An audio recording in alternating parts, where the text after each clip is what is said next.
Alright gang, let's be real. For the past year, my daily driver has been the Google Pixel 9 Pro Fold, and I love it. The AI features, the camera, the software, it's been a game changer. But a new challenger has entered the arena, the Samsung Galaxy Z Fold 7. Samsung is coming for the foldable throne with some serious upgrades.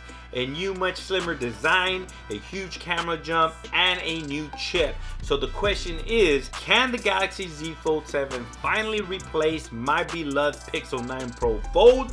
Let's find out. First, let's talk design. This is where Samsung has made some truly massive strides. Look at this. The Z Fold 7 is remarkably thin. When it's unfolded, it's just 4.2 millimeters thick. That's a significant difference from the Pixel 9 Pro Fold's 5.1 millimeters. When folded, the difference is even more noticeable. The Z Fold 7 is 8.5 millimeters when the Pixel comes in at a chunky 10.5 millimeters, which relates to having a bigger battery than the Z Fold 7, but nonetheless, still thicker. And it's not just the thickness. The Z Fold 7 is also a featherweight at 215 grams compared to the Pixel's 257 grams. That's a 42 gram difference in something that you can genuinely feel in your pocket and in your hand. But what about the front screens? Google nailed the aspect ratio on the Pixel, giving you a more traditional 6.3-inch phone experience. Samsung's cover on the Z Fold 7 is slightly larger at 6.5, and they've made it wider than previous generations, which is a welcome change. Both have fantastic high refresh rate displays, but the Pixel front screen still feels a bit more normal to use with one hand.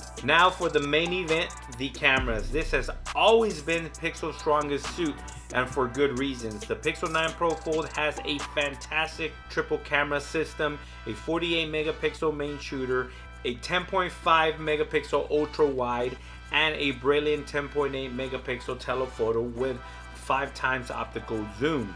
Google's computational photography is second to none. The images are consistently great with that signature Pixel look. But Samsung has finally gotten serious. The Z Fold 7 is rocking a massive 200 megapixel main sensor, the same one found on the S25 Ultra. This is a game changer. It's also got a 12 megapixel ultra wide and a 10 megapixel telephoto with 3 times optical zoom. And let's not forget the upgrades on the cover display and inner display selfie cameras to a pair of 10 megapixel sensors. You can finally take a decent selfie. In side-by-side comparisons, the Z Fold 7 new 200 megapixel sensor produces incredibly detailed photos and the colors are vibrant. However, the Pixel 5 times optical zoom still gives it an edge over the long-range shots. The real test is the software. Will Samsung's image processing finally catch up to Google's AI-driven magic?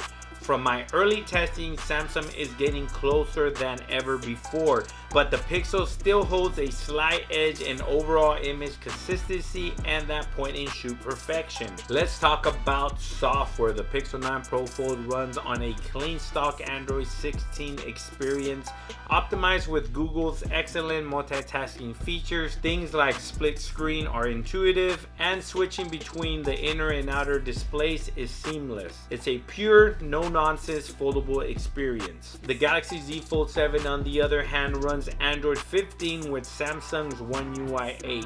Samsung has been in the foldable game for years, and it shows. Features like Flex Mode for hands-free video calls, the improved taskbar, and the sheer number of supported apps that are optimized for the larger screen are all major pluses. But this year, Samsung decided to remove S Pen support, which the Pixel lacks as well. While the Pixel software is cleaner, Samsung's is simply more feature-rich and mature for a foldable device. It feels like they've thought of every possible use case for that big screen.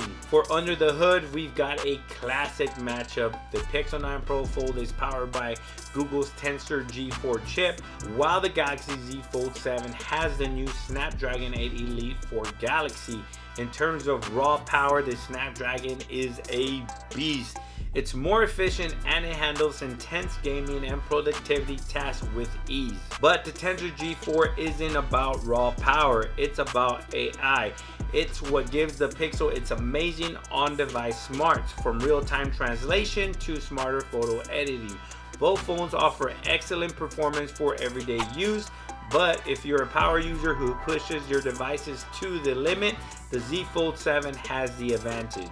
And let's not forget the Good Lock app that opens the floodgates to customization on your Galaxy Z Fold 7 if you're into tinkering with your phone. The Z Fold 7 also has a slightly smaller battery at 4,400 milliamps compared to the Pixel 4,650 milliamp hours.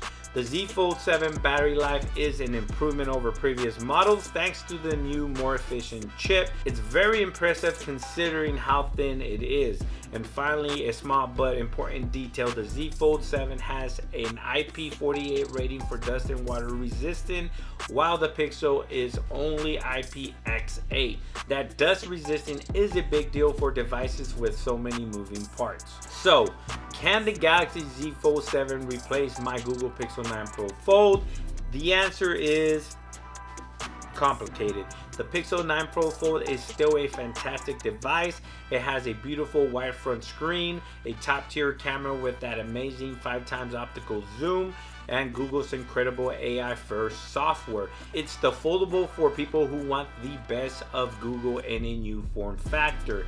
But the Galaxy Z Fold 7 is the foldable for everyone else. Samsung has fixed the biggest issues. It's now the slimmest, lightest, and most powerful foldable on the market.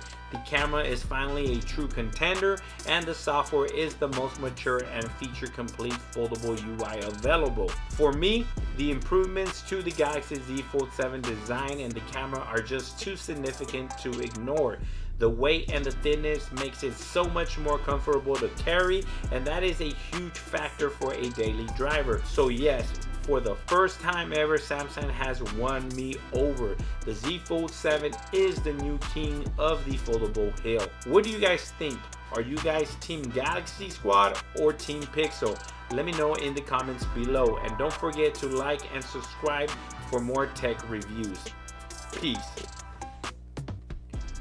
I guess it's time to get a Galaxy Watch 2.